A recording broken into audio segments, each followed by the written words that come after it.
What's up, Chiefs Kingdom? Welcome to another episode of Outside the Trenches. I'm BJ Kissel, joined by 6-year NFL vet, 2-time All-American at K-State, 2-time Remington finalist and center Nick Leckey, who's got quite the setup. And Nick, you got a new camera because you are much clearer. I can see your beautiful face much better than I did last time. Yes, and then once we get this ring light going, it'll be even better for the YouTube crowd. And then for the audio only crowd, I've got a new setup. I'll post something on the social media, and I'm still finagling with it. It's a work in progress. On the social media. Yeah, it's preseason for everybody. For Christ's sakes.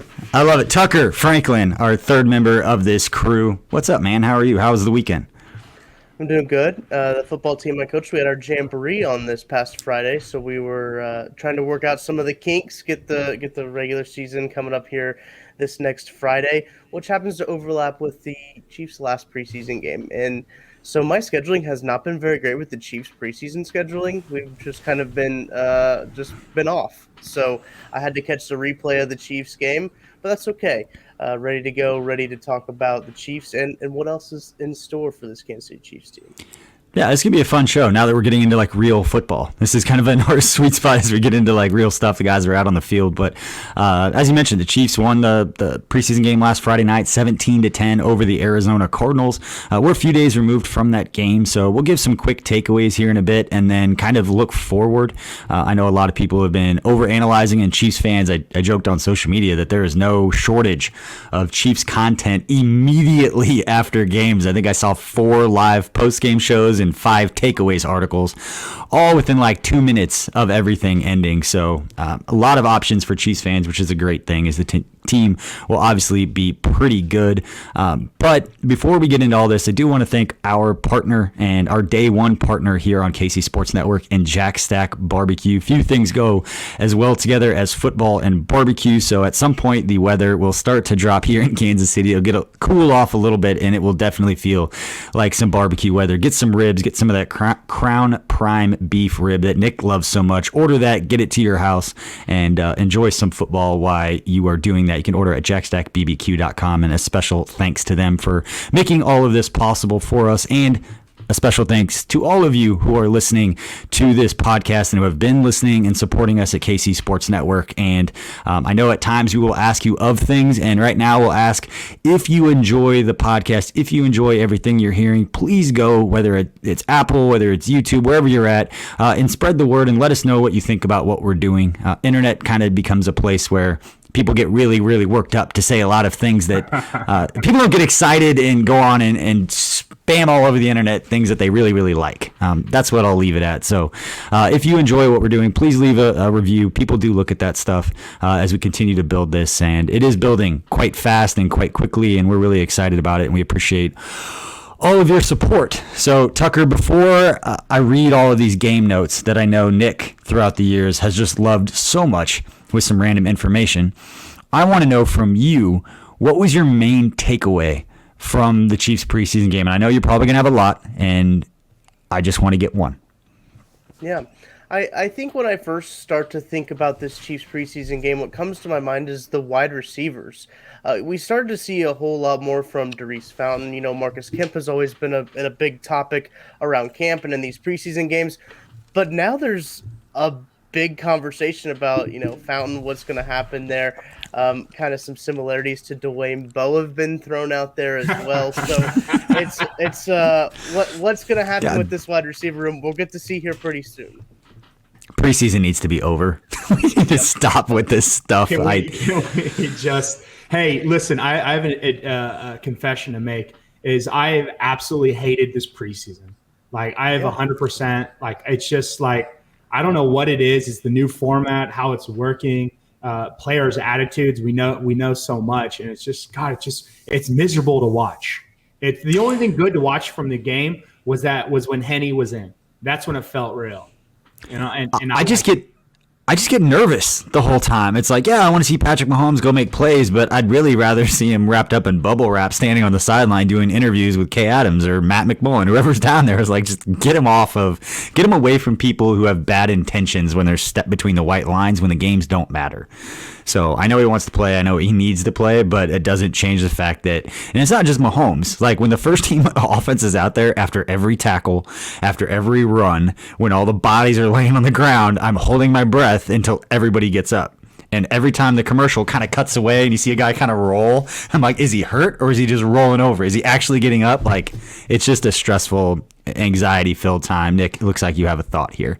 That is the life that I was in New Orleans as a backup center guard. I was watching the left guard, center, right guard with like nervous anxiety every play. I'm like, are you hurt? Get up, get up, get up. Like one of them, Carl Nix, was like always slow to get up on plays. And I was like, God dang it, Carl, can you just get up quicker? And then Goody would just roll over and just, oh, yeah. So welcome to life as a backup when you're nervous about people getting hurt. You're like, oh, do I need to get warmed? Yeah. I just want to see the starters like messing with you on the sideline, just slowly getting up every time just to give you anxiety standing on the sideline. I think would be a lot of fun. But my PTSD is kicking in.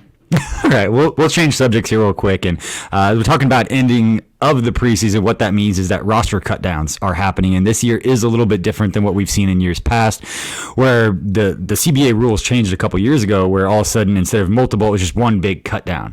Well, now with COVID and with no preseason last year, having to make roster decisions the way that they did in the middle of a COVID environment.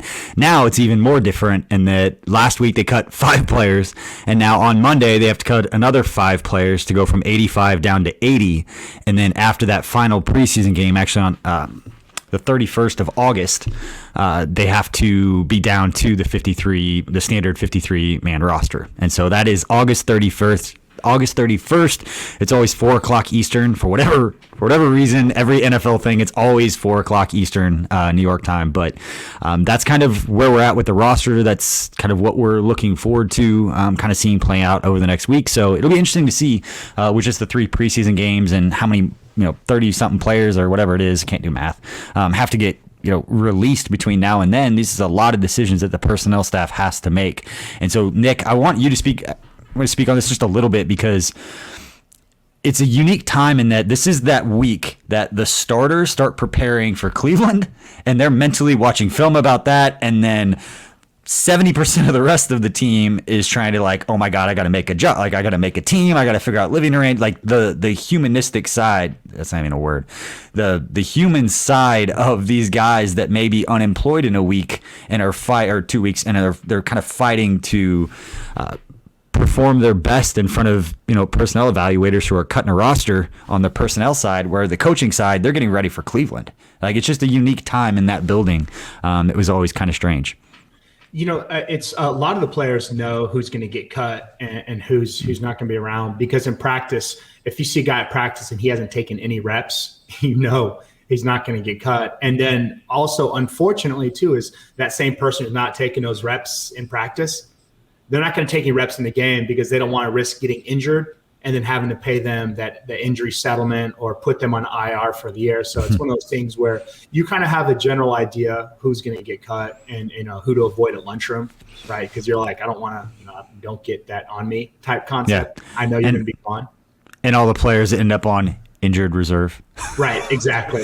The roster bubble guys that are like, hey, you know what? I'm not going to pretend to know for real what happens. I just know that sometimes a guy hurts a finger and he's on IR for the year, and he just gets to hang out and learn and train and study the playbook and be around the coaching and the this and the that. And then next thing you know, a couple years later, he's got 2 years in the system because, man, that unfortunate hangnail really did a number on him for the season. I've heard head coaches tell rookies around this time of year, say, hey, look, we're essentially going to redshirt you. We're going to put you on IR and you're going to learn the system. And you can come back next year. So it is a good way to bury people and to also save them for later. Yep. And if it makes sense for the player, if that player wants to be a part of that and they feel like that's their best opportunity to get better as a player and have an opportunity down the road. As I think, as you mentioned, I think most players are pretty self-aware as to how close or far away they are from being a contributor, being a guy. I don't think Cornell Powell right now is sitting there saying, I can do what Tyreek does. You know what I mean? Like, I think that there's some self-awareness to these guys, and that's a bad example. But I think most of these guys kind of have an idea of where they're at. And right now, before I give my one takeaway from that game, I do want to go through these game notes. When we get into the regular season, this is going to be a lot more interesting because the superlatives actually matter with games that matter. But right now, let's go through these. Anthony Hitchens picking up the sack. I thought it was great to see, Steve Spagnuolo kind of dust off some of those blitz schemes, some of those blitz packages, just to get the timing down. It's all about timing. That's why they're repping those things, so those guys can set them up and they can disguise and not tip things too early, and they have to do that in a game setting. Chris Jones records a sack strip. Chris Jones, absolute monster here. It looks like he has 9 career forced fumbles. Great stat there from Brad G of Chiefs Communications. And then the Chiefs defense coming through in the first quarter, 3 straight 3-and-outs for the Chiefs defense going up against Kyler Murray, and that Cardinals offense was big time. Jaron Reed picked up a sack. I think that was another one of those probably underrated storylines. We have to go through the rest of them now that I look through a lot more of them. And I know I don't want to take any of your thunder, Nick. I don't know what your takeaway and my takeaway. I don't want to run into those things, but I think somebody wrote about it the other day, and I apologize for not giving that person credit on social media or on the show, but the interior defensive line and the depth, and guys like Tashawn Wharton, Jaron Reed, Colin Saunders, Chris Jones, we know what he can do moving around to different places. There are a lot of guys that can move around in different places on that interior defensive line that I feel like probably hasn't been enough of a storyline. And when you start piecing it all together, when you see things like what Juan Thornhill did the other night and see him start to play better, and you look at this defense with Nick Bolton and Willie Gay, you got some young athletic guys, Anthony Hitchens is moving around a lot better, and you start to say, like, if this group can stay healthy, ... Yeah, I think that they can be interiorly from a defensive standpoint. I love the body compositions, because I think for guard center guards, you have to have, tall, athletic, tall, big, short fire hydrant, and then also just big all around in general. Like, those kind of hit everyone's interior O lineman weakness. Like, mine was always Chris Jones types, big and tall. And then, but I'd have no trouble with anybody 6 foot, 6'1", who's like 400 pounds. So, right. But then, and then maybe some other person was like, ooh, I don't like the short guys. So everyone's got different weaknesses and strengths as far as pass pro and run blocking offense line. And I think this defense really is lining up, this defensive front is lining up to attack all those different sort of weaknesses. All right, Nick, let's get into just your takeaway, from the game the other night. I don't want to get into offensive line just in case you want to talk about it, but what was your takeaway? Great drive from Mahomes. I love the 4th down conversion. And usually, they didn't, there was 2. They usually do trickery in the red zone to score a touchdown, which I think is where you should. I think Andy Reid, like a trick play in the middle of the field is useless, but a trick play in the red zone to score a touchdown, I think, and he's been doing it for a couple of years now, and I think that's absolutely brilliant. It's like the greatest use of a trick play ever. We need a trick play to score, and then this year you're gonna be able to trick play, and you're gonna be able to run it up the middle, and I like that. I don't like Tooney pulling yet. I can tell they're not in sync yet with how it's going. I saw Tooney miss a couple pulls and things like that, so they're figuring out. The Andys are figuring out how to run and which kind of plays to run as far as you want to go: zones, powers, counters, outsides. I like what you said there, because there were times during that game, and granted it's preseason and you try everything you can not to look too much into it and the vanilla play calling and everything, but when you're at the plus 30 wherever they were and they go 3 tight ends and they just run like an ice, or just like power, whatever they were running, just right downhill right at you, and there's bodies being moved. I know we talked about it. That was my takeaway, and I'm going to say it again. Charles Goldman from the Chiefs Wire put out the stat that 52 snaps from the Chiefs' first-team offensive line, and they haven't had a single penalty yet, which is pretty damn impressive through the preseason. When you're going to make mistakes, you expect those types of things, holding, getting a little excited, whatever it is. So looking for checkpoints along the way to feel good about the offensive line, besides just opening your eyes and seeing guys move, bodies moving. See guys like Trey Smith, who I am in love with. I think I am ready to profess my love for Trey Smith as a rookie 6th round pick. He's just like, when you watch him, it's just when he puts his hands on a guy's, that guy goes where he wants him to go. And it's just very obvious when you watch. You're like, that guy's grip strength. We talked about that with Duke Manyweather. I was like, Duke, I don't know Trey Smith. I've never talked to Trey Smith. I've never seen him in person. But the way that he holds people, I can't imagine how strong his hands must be, just because when he gets his hands on somebody, like, they're moving where he wants them to go. And again, those are other grown men. So the biggest takeaway for me, again, in this game was the offensive line. I know Mahomes scrambled a little bit. We can talk about all that, and terrified the entire time. But in the running game, and even in the screen game a little bit, we saw it with Jet McKinnon, and there was another nice screen that we had in there as well. But I feel like the offensive line, we've talked about it all offseason, it is a reason to be excited for Chiefs fans. And if you're a fantasy football person, I will stand on the table for Clyde Edwards-Helaire right now, because the talent's still there, and now he's got an offensive line, and it seems like a coach that knows that, maybe this is my opinion, I think we have a coach who knows that we can't just sit back there and have Mahomes throw it 45 times and expect to survive an entire season with blitz pack, like all the stuff that's going on. I just feel like they know they got to be a little more balanced. They've got the horses up front to move some bodies now, and I think we're going to see it happen. Yeah, I think so too. And especially when you talk about running the football, the first game that comes to my mind is the Bills game last year. The first Bills game, I should say. It is weird weather. Everyone expected it to be a Josh Allen, Patrick Mahomes showdown, and Clyde Edwards-Helaire comes out and runs for like 130-some yards. And it's just a very uncharacteristic type Chiefs game. They end up getting the win.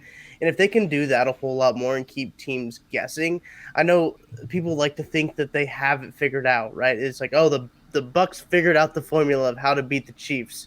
Well, the formula is to have a pretty good defense, apparently, to have some dudes up on that can play really good linebacker, have a lot of really good guys out here. So I don't think there's any formula that's been solved, any formula that's been figured out. And with the way that Clyde Edwards-Helaire can run the ball, it's going to be a whole lot better for the Chiefs. And for anybody who's watching on YouTube, we're having a little bit of technical issues here with Nick, and he'll be back here in a second. But Tucker, while you and I are in here talking about this, what other takeaways did you have from the game? I don't want to go blind nil without Nick, since this is Nick's segment, but for people listening on audio, they won't know any different. So what other takeaways did you have from the game? I know, again, not to kind of rehash everything that we went through and everything that, has already been discussed ad nauseum, but what are some of those, lower storylines, I guess, that kind of parlay into this third and final preseason game? Yeah, I think what's really interesting is the whole Jody Fordson saga. We saw him come in and block really well.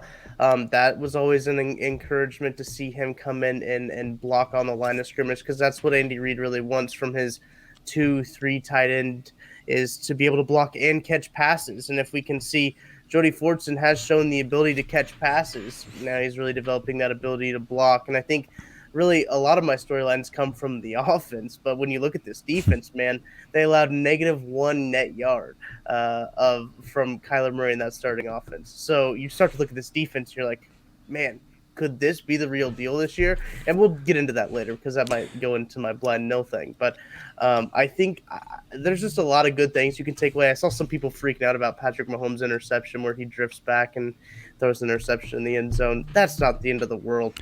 Not worried about that at all. But the meme pages had a field day with that one. There's a lot of things as a Chiefs fan that you could be worried about and you could stress about. Patrick Mahomes just not one of those things that you need to stress about. Not saying that there aren't opportunities, like there's not a chance that he go out there and just play poorly, but that's not something that you should worry. Like if that happens, then it doesn't matter what else you're worrying about. Then that happens. It's not going to happen. He's the best player in football. Welcome back, Nick. We were just going into. Anybody's following on YouTube saw that. Anybody on audio has no idea what we're talking about. But we were just talking through another takeaway that we had. And I know I just talked about offensive line, and Tucker talking about the defense and different guys that stood out. For me, it was the corners. I wrote about it. It was the first observation I had post game first time I had written post game in like over a year. I'd written anything, kind of dusting off the writing cobwebs. But yeah, I thought the Chiefs cornerback, especially L'Jarius Sneed, set the tone for the Chiefs defense on the first 2 plays of the game. He came up and showed some physicality.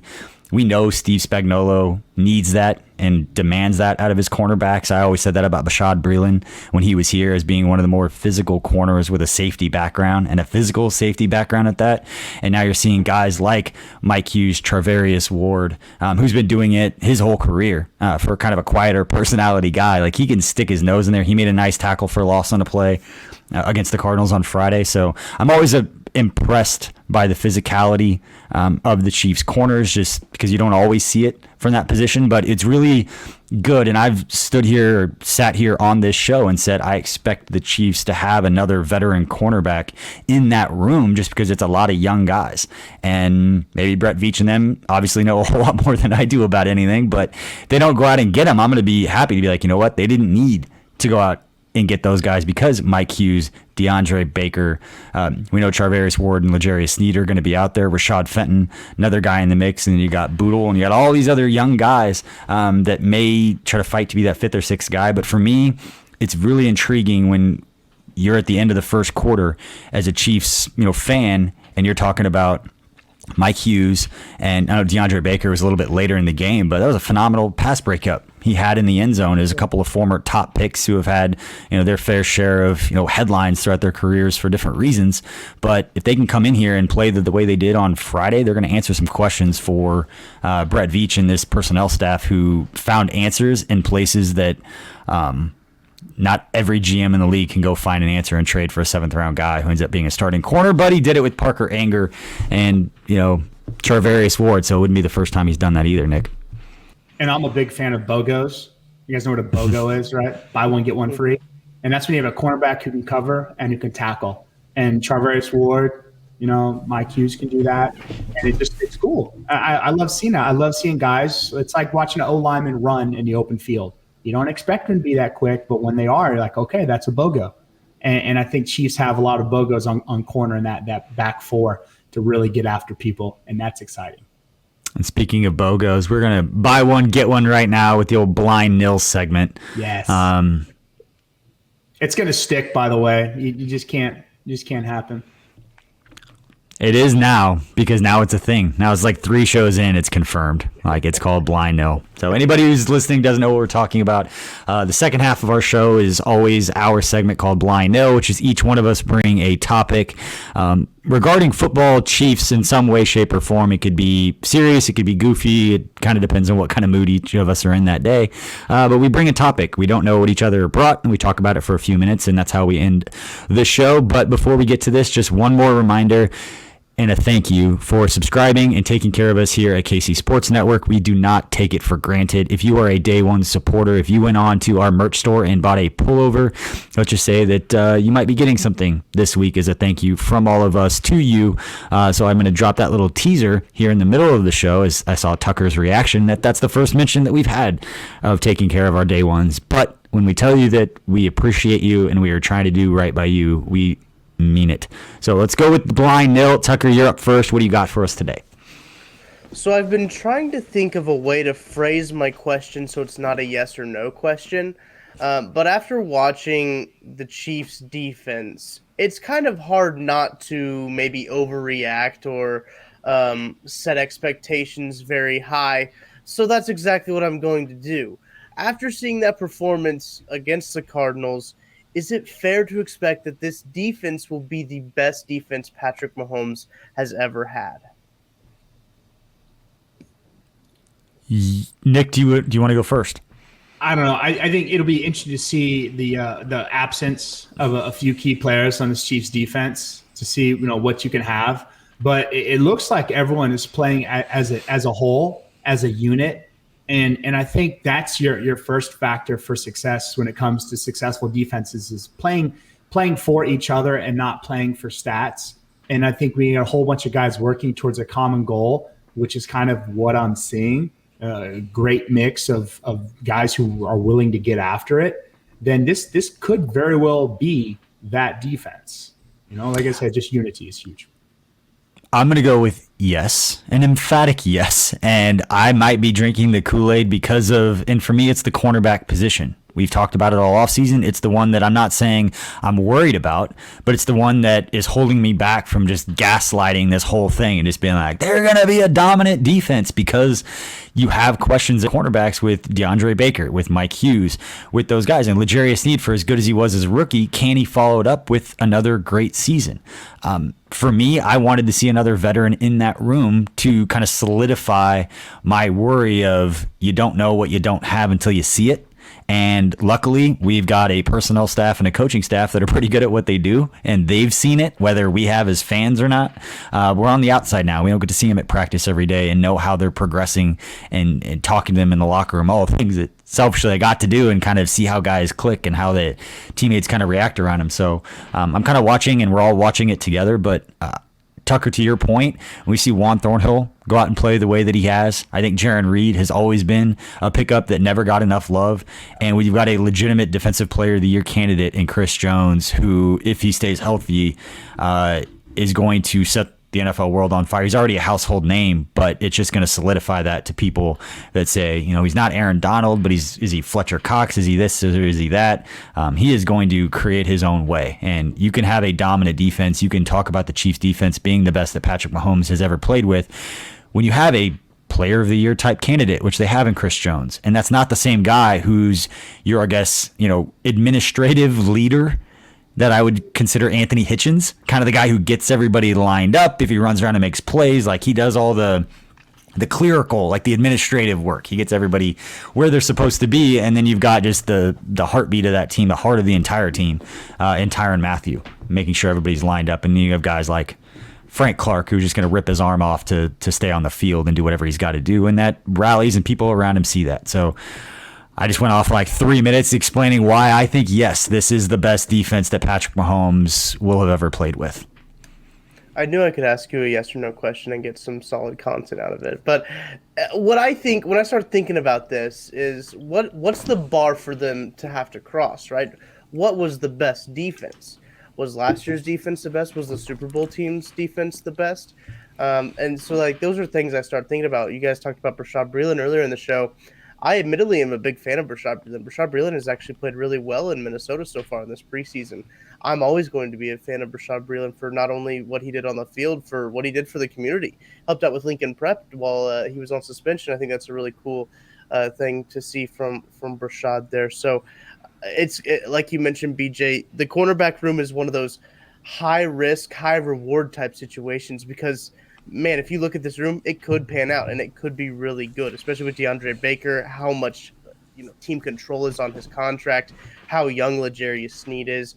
Charvarius Ward did sign, I believe, a second-year tender going into this season, so he might be kind of limited in what he can do for the future. But there's a lot of guys in this cornerback room, young guys, that are going to be here for the future. And when you look at the linebackers, too, you got Willie Gay, you've got Nick Bolton, Anthony Hitchens, this could be his last year, could be Ben Neiman's last year as well, but there's a lot of young guys there, and the defensive line looks to be the defensive line's best unit, and I think since Patrick Mahomes has been here, when you look just the depth and the talent at all the levels of the depth, so when you start looking at it, you're like, man, the potential is definitely there to be his best defense, and I think if they perform to that level, barring injuries, obviously, every season's barring injuries, this defense could really put a wrench in teams' plans to keep Mahomes off the field. I always thought that was a dumb game plan against the Chiefs. So, let's just run the ball and keep Patrick Mahomes off the field. Yeah, you still have to score points, idiots. Come on. But anyway, that'll Tucker's big mad. Yeah. Yeah. Twitter comment section. There's no plan to stop the Chiefs, right? I've already went on about the Buccaneers saying, oh, we figured out the way to beat the Chiefs. No, you didn't. You just have really good linebackers and really good secondary. That's all it is. Yeah. But yeah, they're not confusing anybody. That we figured them out stuff. Like, people have been regurgitating the same defenses and everything for like 50 years. Yeah. Nick, no, like every football coach that you talk to that's not like that's just like a normal, I don't know how to say it, like it's just a normal football coach will tell you, Normie, will tell you that like everything they've ever learned about the game, they've stolen from other people. Like, nobody's inventing new things. There's like new variations of things, but it's a different. It's a copycat league. Yes, everything's a copycat league. Even Andy Reid in his wisdom is taking place in the 50s. I mean, we joke about it, but like it's this process. Like it's hard to reinvent the wheel, and everybody's been doing it for so long that you just kind of tweak it here and there, and you just have to go execute better. Most people know what's happening on any given play. Guys line up and they can tell you one of 3 plays are happening right now. They're really not being fooled out there. Just go out and execute. So anyway, Nick, let's go to you next with Blind Nil. What do you have for us? All right, it's perfect preseason, and I love it. It kind of speaks to where we're at these days with social media and transparency, and all the information is right there available to us in raw form. You just have to find it. Kyler Murray, before the game, and openly, not even a secret, just saying, I don't want to play in this preseason game. And it kind of showed. And even though Mahomes was kind of like, that's all I know is to play, he didn't look sharp, and the guys didn't look sharp. So what do you think about Kyler Murray not wanting to play? I am all for honesty. Like, I think that we needed it kind of goes into what my segment was going to be, and maybe I change it on the fly now if we can get into this part of the conversation here. But I think in general, it would be better, and I'm idealistic and naive of what it would look like, but if players could just fucking be honest and just tell you what they're thinking and how they feel, instead of playing these big like house of card games with PR and statements and cliches and all this crap. Just like he stands up there's like, I don't want to play. Like I feel like I can get better at practice. I don't want to do this. I don't want to do that. I think it gets vilified by fans who think they know better about how Kyler needs to prepare himself to get out on the field, be ready for the regular season. I think there's a level of not grace given to athletes in general nowadays, with experts on Twitter telling them how they got to prepare, how they shouldn't be on vacation in the off season. They should be in their playbook like June. The guy's sitting on a beach, like let them live.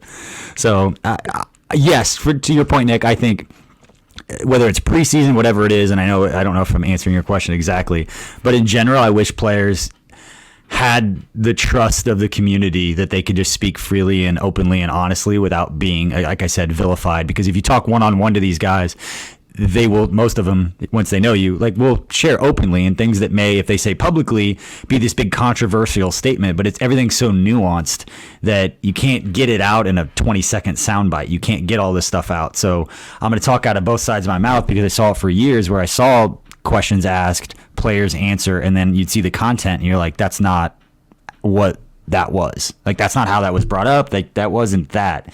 And sometimes it's not even from the people who are there. It's the blogs and like the places that gets aggregated all over the place that don't take into context everything else that was being discussed. So it's, again, idealistic and all of those things, but I wish players could speak more freely so Kyler Murray can be like, I don't want to play in the preseason, and it doesn't become a thing to where a podcast for another show makes it newsworthy, because it is, because you don't hear players be honest that often, and I wish that wasn't the case. I think that players would enjoy it more and that their quality of life would be better, that they didn't have to watch everything that came out of their mouth. I think that's interesting, and to your point too about kind of taking things out of context, I don't know if you remember, Mitch Trubisky stepped up to the podium in Buffalo and they asked him, how's he like in Buffalo, and he said, it feels great to be in a place that I feel loved.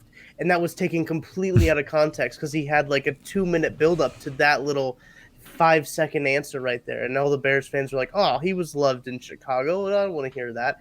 But it's just all taken out of context. But Nick, to your point, when I think from an outsider's perspective, when I look at these preseason games, I think most of the preseason games are kind of built on trying to figure out what your roster is going to be.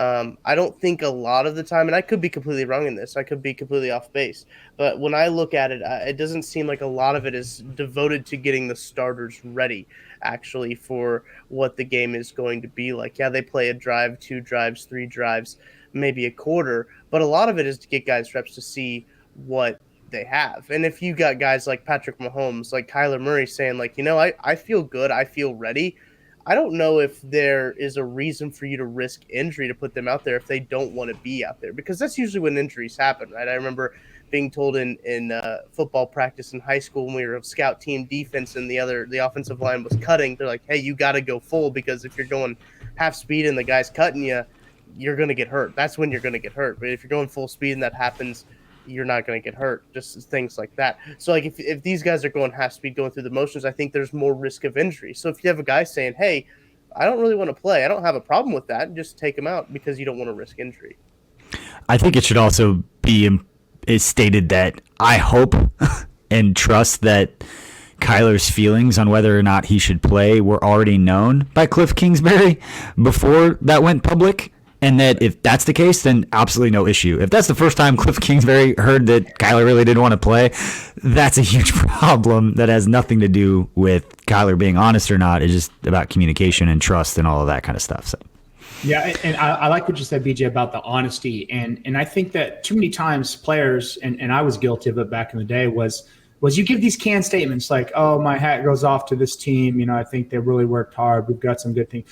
I think in this day and age with NFL being entertainment, I mean, it's entertainment, and let's not get it twisted, that I do like the outside of trash talk because you don't want bulletin board material for another team. But sharing, I think we're getting to an age of where it's no longer kumbaya-ish to share your feelings. And I think it's generally accepted. Like it's just a straight up honest response.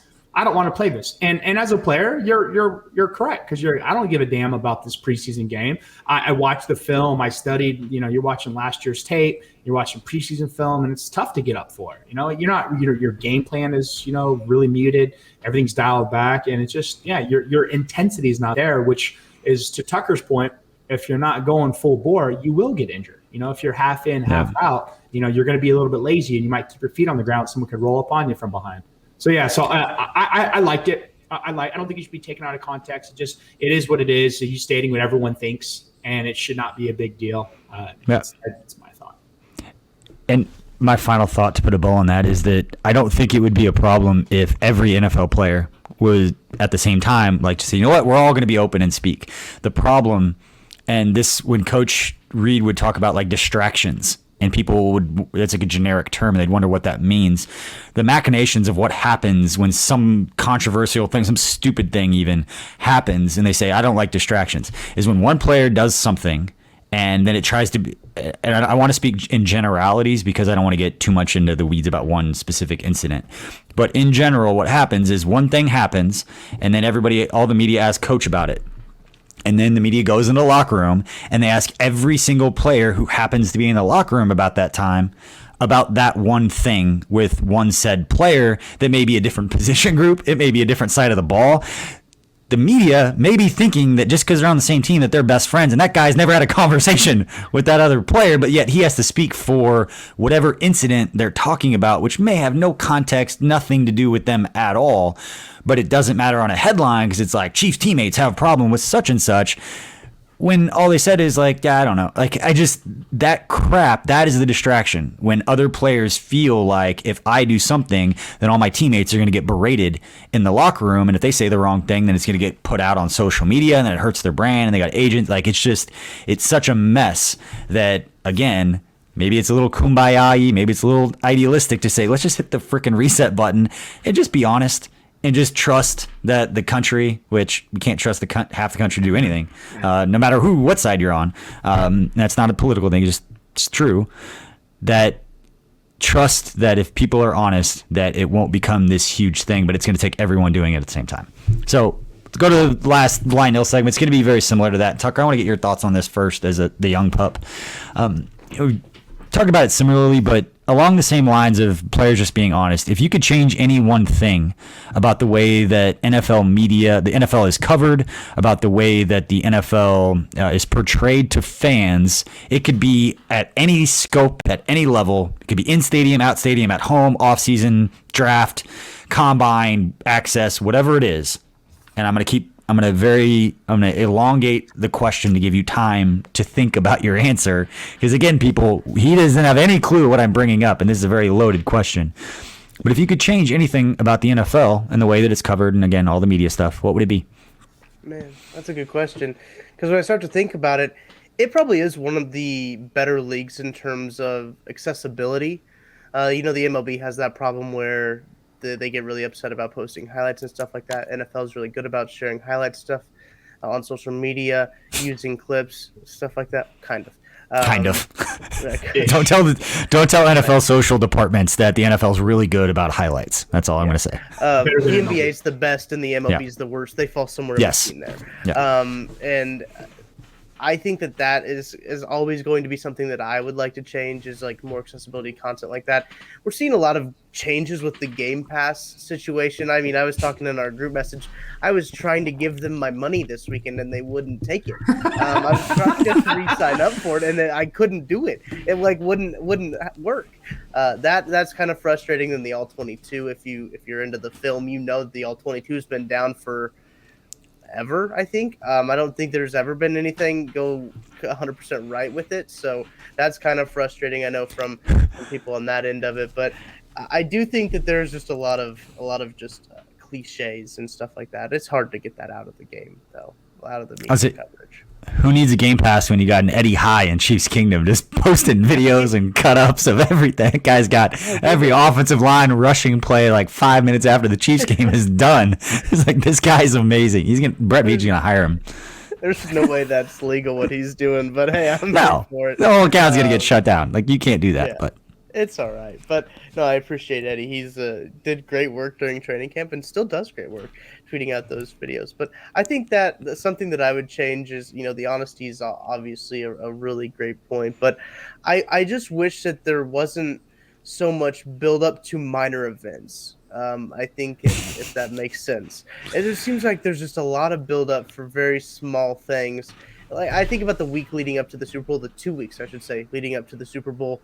Everything's so drawn out, so talked about, and I think you run into that almost every week with it, whether it's Good Morning Football, First Take, Undisputed, all these talk shows. Maybe this is a larger holistic conversation about sports talk in general. Maybe I'm opening up too big of a can of worms right here, but I just think that it's just give it a break, give it we can marinate on some things. You don't have to talk about every single thing, and the build up to the first preseason game. It's just okay, Patrick Mahomes is going to play for 4 plays.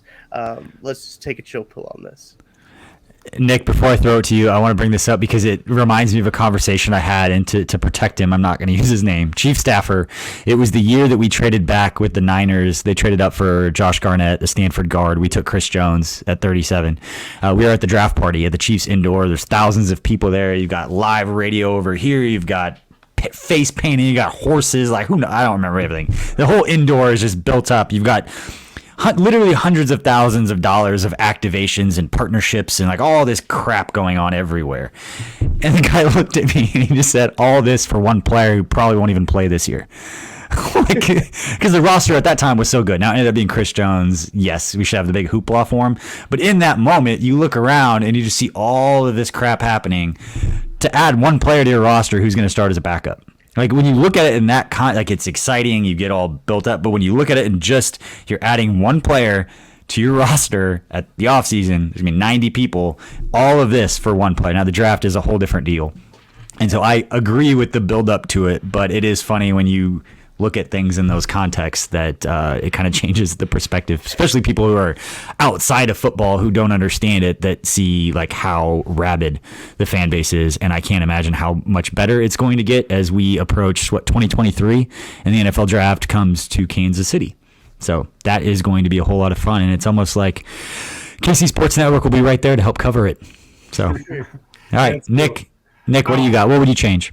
I would definitely change the bye week policies or the bye week scheduling. I think with the addition of an extra game, I honestly think that you should have four bye weeks. So what are we at, a 17 game schedule now?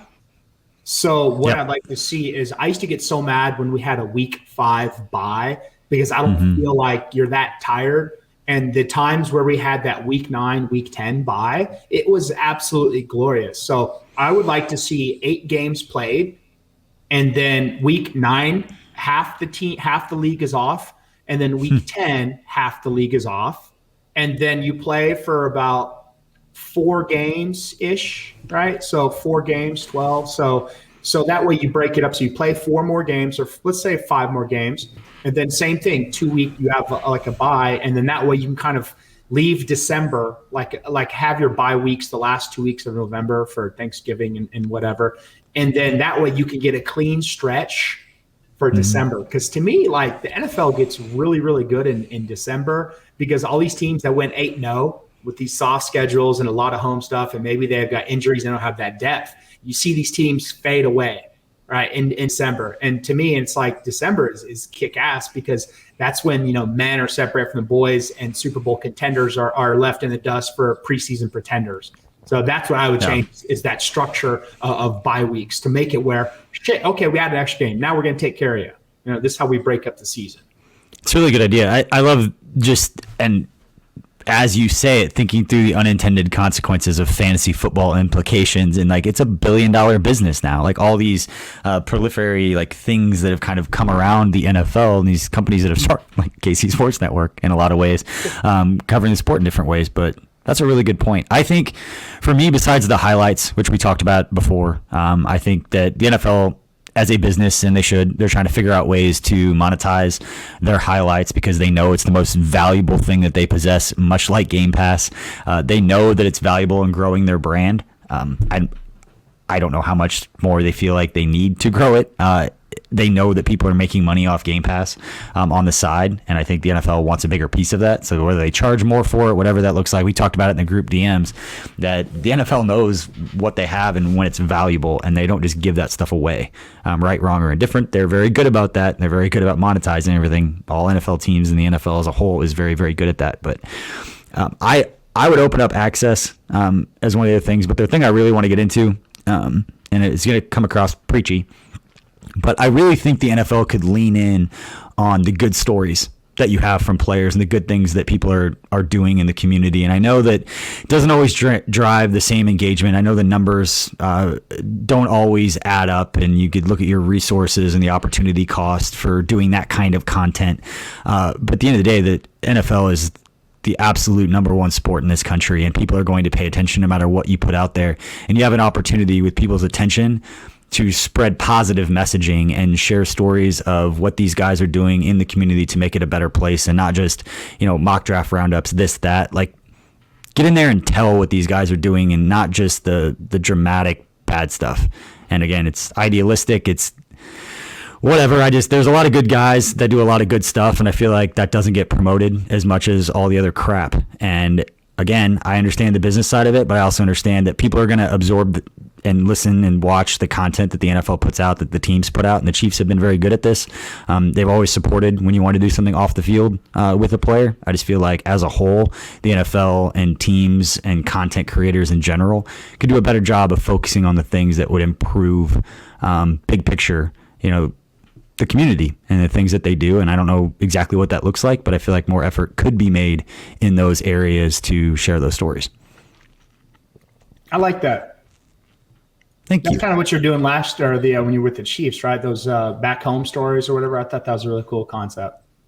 Yeah. I think you emotionally connect the fans through the players, through their journeys, their experiences, their shared struggles, and everybody can take something away, Not to go off on a different road. I was having a conversation with a guy the other day, and just asking about the storytelling and all that stuff. And I said I grew up like Stillwell, Kansas. Like I grew up completely different than most of the players that I've ever talked to, and I always had like an open slate with them, and just said like, hey, I no judgments here. Just like, hey, where are you from? Like, who are your influences? What do you go through? And I feel like that kind of stuff's important because everybody can take something away. I sat and talked to Tyrann Mathieu for half an hour. He couldn't have grown up any more different than me, but that doesn't mean that there aren't things that he said that I couldn't take away and help improve, or I don't know, just kind of absorb and see how can I use what he went through to make myself a better person, even though we're completely different. Same thing with Frank Clark or Chris Jones or Sharkandrick West or Alan Bailey, all these places that we went and guys that we hung out with. You can always take stuff away from other people. And I think we do a better job of that. Again, that's the idealistic side coming out, but that's how I feel. I'm not going to apologize for it. Shouldn't have to. Jinx. Whoa, you too. All right. Last thoughts before we wrap this show up. Again, appreciate everybody for listening. Tucker, what do you got? I'm just ready for the season to be here. I'm working on my Clintons. Working on getting that leg loose. Got to get that Tommy Townsend jersey, or Nick gets it, or it's going to be in the background of Nick's setup. Next Saturday. The background of my setup. So he's got a good spot for it. I'll replace the Patrick Mahomes jersey real quick if I get it. It'll go up there. So next Saturday is the event, the main event. It's already been put. Matt Lane already put it out there. The fact that Tommy Townsend DM'd you to give you actual tips, he didn't even treat it like a joke. So like, I'll put on blast. It's weird saying it yourself, but like you put out there, like joking, tagging him on Twitter, like, hey, got this punt, win this jersey. And he gave you like legit punting advice. It wasn't like, hey, good luck, man. Like, whatever, that's cool. It was like, no, this is what you need to do, man. Like, go get that fucking jersey. I like that. He's the best, man. He's the best. You know, my parting words will be, I can't get it out of my head, but the Crown Prime beef ribs at Jack Stack are now available. I know at Martin City, and then they're also available at the Freight House District. So I'm assuming they're available everywhere now. So that's kind of like my little indicator that I mean, we're not quite over everything yet, but it's like, okay, there's a normalcy as far as Jack Stack concerns in my food world. And honestly, I think it's tied with me as the best thing if about Kansas City barbecue. If someone were to come through from Texas, and which my boss did, and other people have come up, and I'm like, hey, all right, take me to good barbecue. I'm like, we're going to go get a Crown Prime beef rib and the cheesy corn and the pit beans at Jack Stack. And that's what I'm going to say. That's my go-to. I will put this up against anything in the country. This is the best thing you will put in your mouth. It's always good. And that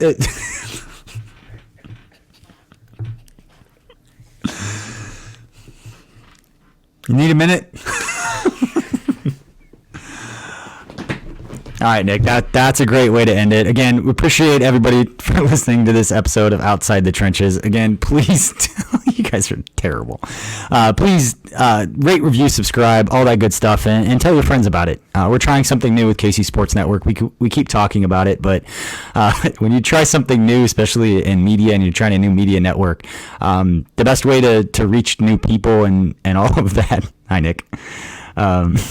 The best way to reach new people is to have them spread the word. So if you like what you're hearing, if you like what we're doing, please tell your friends about it. Have them subscribe to the YouTube or any of the podcast channels. And again, please, if you like it, please leave a review and let us know what you think and how we can improve this show.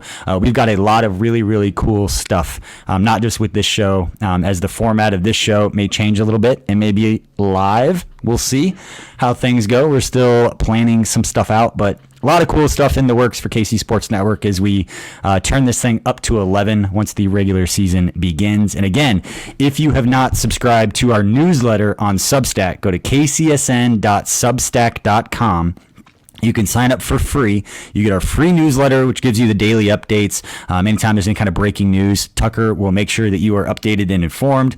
And if you want to be educated with our morning newsletters, it is $40 a year for all of the content. It's over 400 newsletters, 10 cents a piece for a morning newsletter every day of the week with analysis, film breakdowns, all the stuff from Kent Swanson, Craig Stout, and Matt Lane that you used to get at Arrowhead Pride. You can now get, it's just $40 a year, but it is going to $50 a year on September 1st as we raise the price, we get into the regular season. But again, that will cover the regular season, the postseason, the NFL draft. And if you followed us, you know we all get into the NFL draft, especially the lab guys. They're very, very good on the draft, and then get into everything else. So we appreciate your support. Again, there's a paid version. There's a free version.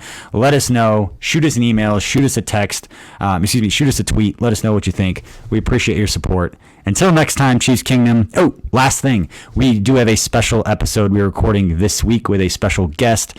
And let's just say that one is going to personally mean a lot. So I'm excited to have this particular guest join us on Wednesday. We'll have that podcast up before the Chiefs' next preseason game, but be on the lookout for that. And we'll see you next time. Have a great week, Chiefs Kingdom.